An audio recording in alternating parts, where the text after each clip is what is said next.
សូមស្វាគមន៍មកកាន់ channel របស់ខ្មែរ Cisco Learning ហើយសម្រាប់វីដេអូថ្ងៃនេះខ្ញុំចង់បង្ហាញអ្នកទាំងអស់គ្នាតាក់ទងជាមួយនឹង basic មួយអូខេដែលអ្នកទាំងអស់គ្នាត្រូវតែដឹងហើយសម្រាប់ basic ថ្ងៃនេះគឺយើងនឹងនិយាយអំពី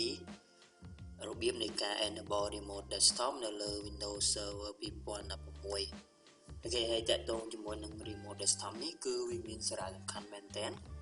គឺតម្រូវឲ្យអ្នកទាំងអស់គ្នាចាំបាច់ត្រូវតែ enable វាដើម្បីឲ្យ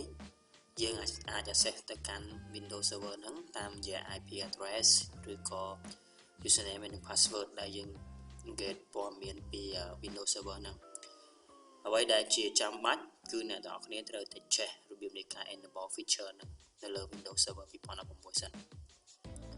ទើបអាចឲ្យអ្នកទាំងអស់គ្នាធ្វើការ remote ពី machine អ្នកទាំងអស់គ្នាទៅកាន់ server ហ្នឹងបានអូខេអញ្ចឹងសម្រាប់ lab ថ្ងៃនេះខ្ញុំនឹង show អ្នកទាំងអស់គ្នាតាក់ទងជាមួយនឹងenable remote desktop នៅលើ Windows Server 2016ដោយយើងធ្វើការអនុវត្តនៅលើ VMware Workstation Pro របស់យើងអូខេអញ្ចឹងកុំឲ្យខាត់ពេលយូរយើងនឹងចាប់ផ្ដើមអ្នកទាំងអស់គ្នាអូខេអញ្ចឹងសម្រាប់ lab ថ្ងៃនេះខ្ញុំមាន server 2 server 1គឺ SVR01 ហើយនិង Windows 10 Win 10នេះអូខេហើយយើងនឹងចាប់ផ្ដើមធ្វើទាំងអស់គ្នាឥឡូវខ្ញុំចូលមកកាន់ server ដែលមានឈ្មោះថា SVR01 នេះអូខេអញ្ចឹងជាដំណាក់កាលដំបូងអ្នកទាំងអស់គ្នាត្រូវ verify តាក់ទងជាមួយ firewall សិនបើសិនជាអ្នកទាំងអស់គ្នា Windows Server របស់អ្នកទាំងអស់គ្នាបើក firewall វាអាចជាបញ្ហាដែរប្រសិនបើcomputer server របស់អ្នកទាំងអស់គ្នាអត់អាចថតជាមួយនឹង Windows client អញ្ចឹងវាជា issue មួយដែលអាចឲ្យដែលมันអាចឲ្យអ្នកទាំងអស់គ្នា remote មកកាន់ server នោះបានតាមរយៈ remote desktop ឲ្យយើងទៅអូខេអញ្ចឹងនៅក្នុង in case នេះត្រូវ make sure ថាWindows firewall អ្នកនរគ្នាត្រូវតែបិទទាំង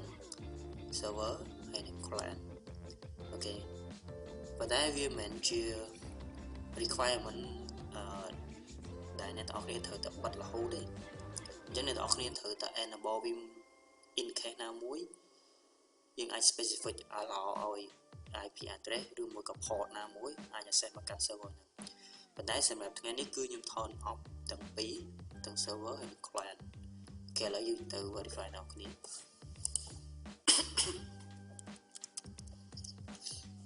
ខ្ញុំចូលមកកាន់ control panel ខ្ញុំចូលមក Windows firewall ត្រង់កន្លែងនេះគឺខ្ញុំបិទទាំងពីរណាអូខេជា default វាអាច turn on ហើយ turn on ឡើងនេះកន្លែងនេះខ្ញុំបិទវាអូខេចឹង in case ខ្លះយើងអាច specific allow ឲ្យ inbound ឬមួយក៏ outbound ទៅណាយើង turn on តមកយើងបង្កើត room មួយយើងអាច allow ទៅណា application អីគេ port អីគេចឹងណាអូខេតែកន្លែងនេះគឺខ្ញុំ turn off ទាំងពីរអូខេចឹងនៅលើ Windows 10ដូចគ្នាខ្ញុំចូលមក firewall ចូល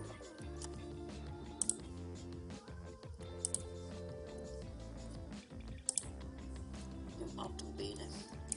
អូខេអញ្ចឹងខ្ញុំ verify ហើយសងខាង Windows Server ហើយនិង Windows Client គឺ turn off ទាំងពីរតទៅទៀតខ្ញុំចូលមក step ទី2ខ្ញុំត្រូវ verify ថា IP ហ្នឹងវានៅក្នុង range ជាមួយ server អត់អូខេ IP វាគឺ 192.168.10.200 នៅលើ server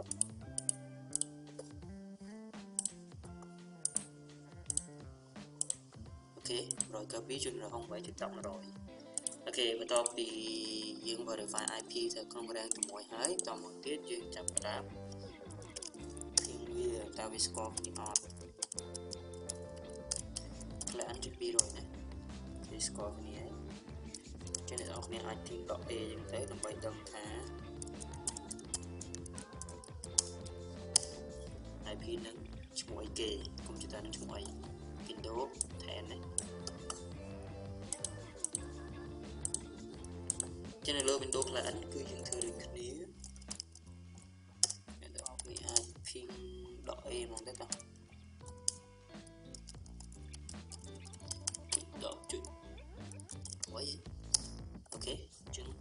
mua cái cứ SVR xuống ok chứng bắt đầu vì dùng verify firewall IP address copy hay ok chứng ở đây là dân thời bắt đầu tiếp cứ dân cho tới enable feature boss remote desktop đãមាននៅលើ Windows Server 2016ok chứngមុននឹងយើងទៅ enable ខ្ញុំតែឲ្យអ្នកនរគ្នាសិនថាយើងអាច